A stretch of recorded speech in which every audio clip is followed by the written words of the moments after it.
Наприкінці минулого року Opel показав оновлену версію свого хетчбека Astra та універсала Astra Sports Tourer. І якщо тоді це була лише презентація, то зараз оновлені машини дісталися автосалонів Західної Європи, а разом із цим з'явилися і ціни, і повний список змін для моделі 2026 року. Здавалося б, планове оновлення – звична історія. Але в випадку з Astra все трохи цікавіше. Шосте покоління, яке вийшло у 2021 році, стало для моделі справжнім перезапуском. Нова платформа, спільна з Peugeot 308, свіжий дизайн і чіткий курс на електрифікацію. Уже за рік у лінійці навіть з'явилася повністю електрична версія – Astra Electric. Логіка в цьому була очевидна. Ринок рухається в бік електромобілів, а концерн Stellantis, куди входить марка, активно просуває цю стратегію, вписуючись в загальноєвропейський тренд.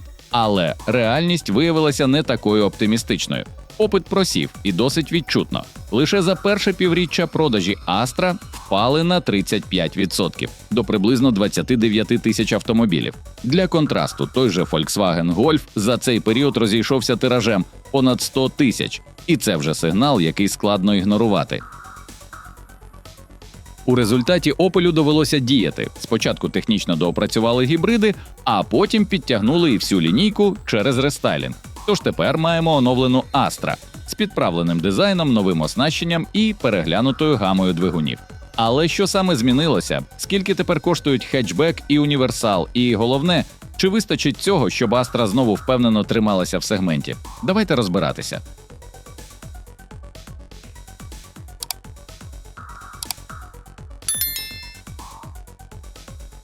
З першого погляду тут немає відчуття, що перед нами повністю нова машина. Це акуратне оновлення вже знайомого образу. Загалом силует залишився впізнаваним. Усі основні зміни зосереджені спереду. Фірмова панель Opel Vizor стала виразніше за рахунок розширеного діодного підсвічування, яке акуратно обрамляє логотип, який світиться. Бампер теж трохи переробили. Унизу з'явилася глянцева чорна вставка між повітрозабірниками. Виглядає спокійно і сучасно, без зайвих натяків на спортивність.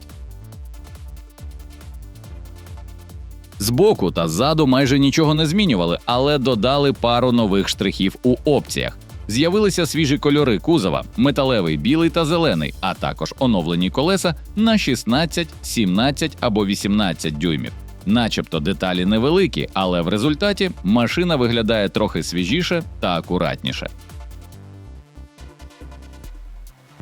Окрема увага приділена світлотехніці. У старших версіях є матричні фари Intelli Lux HD, які самі підлаштовуються під дорогу. У них близько 50 тисяч піксельних елементів, щоб світло розподілялося дуже точно.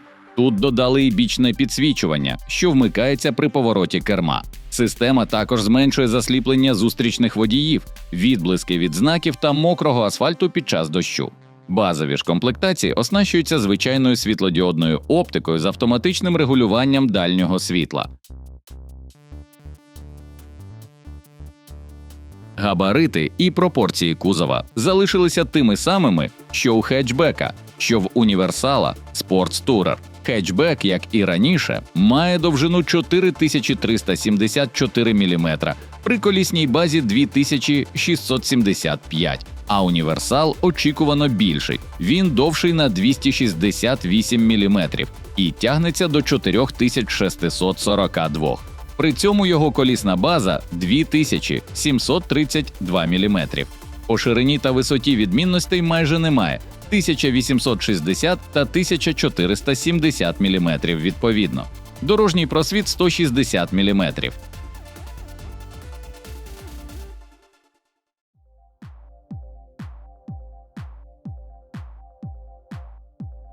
Усередині все виглядає знайомо, і в даному випадку це швидше плюс, ніж недолік. Архітектуру салону не чіпали. Два 10-дюймові екрани панелі приладів і мультимедіа об'єднані в єдиний блок. Кнопки залишилися на своїх місцях. Логіка управління звична і не вимагає звикання. При цьому сам інтерфейс мультимедійної системи помітно підтягнули. Меню стало зрозумілішим, відгуки швидше. Очевидно, що в Opel все-таки почули користувачів і трохи допрацювали слабкі місця. Є й більш відчутне оновлення. Крісла IntelliSeats тепер йдуть уже в базі. Раніше за них доводилося доплачувати, а тепер це стандарт. Вони мають характерну виїмку в центрі подушки, яка знижує тиск на куприк і робить посадку комфортнішою, особливо в тривалих поїздках. Завершальним штрихом є збільшення використання перероблених матеріалів та оздоблення. У старших комплектаціях додається поперекова підтримка для водія. Ну і якщо хочеться більше затишку, за доплату можна отримати підігрів сидінь незалежно від комплектації. Об'єм багажника багато в чому залежить від типу силової установки. У хетчбека об'єм вантажного відсіку починається з 308 літрів у версії з підключаємим гібридом та 352 літри у повністю електричної модифікації, а при складених сидіннях другого ряду його можна збільшити до 1269 літрів. Універсал, як і належить, практичніший – 466 літрів у плагін-гібрида та 516 у електроверсії, з можливістю розширення до 1553 літрів. А ось версії з дизелем та м'якими гібридами виявляються наймісткішими – від 422 до 1339 літрів у хетчбека та від 596 до 1634 літрів у спортстурер.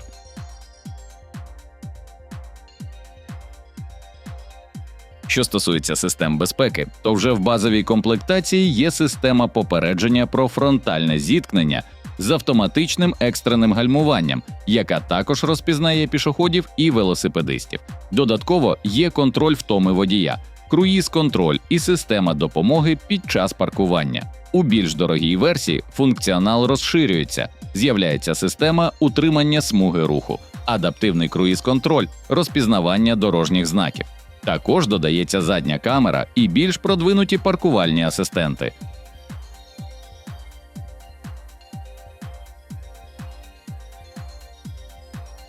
Opel трохи переглянув свою лінійку двигунів і залишив у ній лише 4 варіанти. При цьому 1,5-літровий дизельний 4-циліндровий мотор на 130 сил і 300 ньютон-метрів ще доступний, на відміну від деяких інших моделей у Stellantis. Він працює тільки з 8-ступеневим автоматом і в середньому споживає близько 5,1 літра на 100 кілометрів у змішаному циклі. Ціни стартують від 34 600 євро за хетчбек, а універсал традиційно дорожчий – десь на 2000 євро.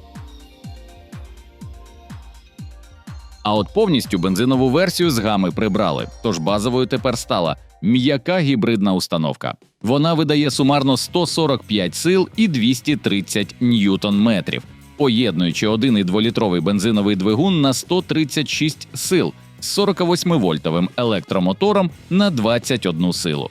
В теорії це дає більш економічну витрату – близько 5 літрів на 100 кілометрів шляху. Працює система з 6-ступеневою роботизованою коробкою з подвійним щепленням.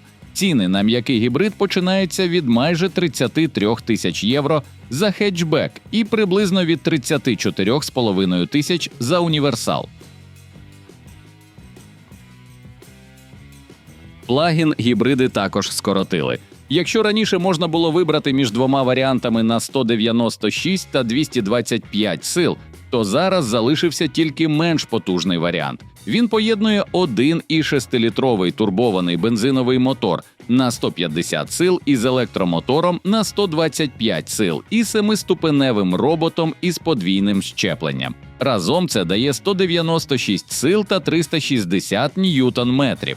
Акумулятор на 17,2 кВт-години дозволяє проїхати до 85 км на електриці. При розрядженій батареї заявлена витрата палива становить 5,4 літра на сотню. Варто відзначити, що плагін-гібрид залишається найдорожчим у лінійці. Хетчбек стартує від 38,5 тисяч, універсал – майже від 40 тисяч євро.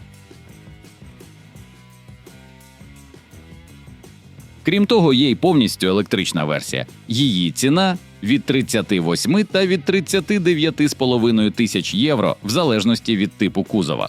Акумулятор тут трохи збільшили – 58 кВт-годин замість 54, як раніше, тож запас ходу тепер становить 454 км.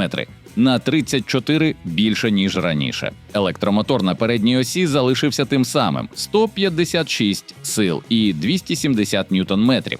Швидка зарядка змінним струмом до 100 кВт дозволяє зарядити батарею з 20 до 80% за півгодини. А ще з'явилася корисна функція двонаправленої зарядки. Тепер автомобіль може живити, наприклад, електровелосипед чи інші пристрої.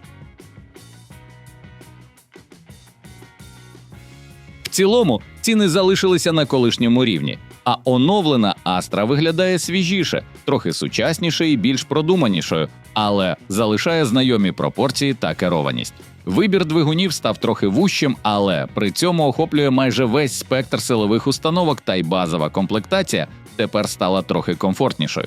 Це, звичайно, не революція, але скоріше точкові оновлення, які роблять Astra актуальною на 2026 рік і дозволяє залишатися в грі для тих, хто цінує практичність та простоту.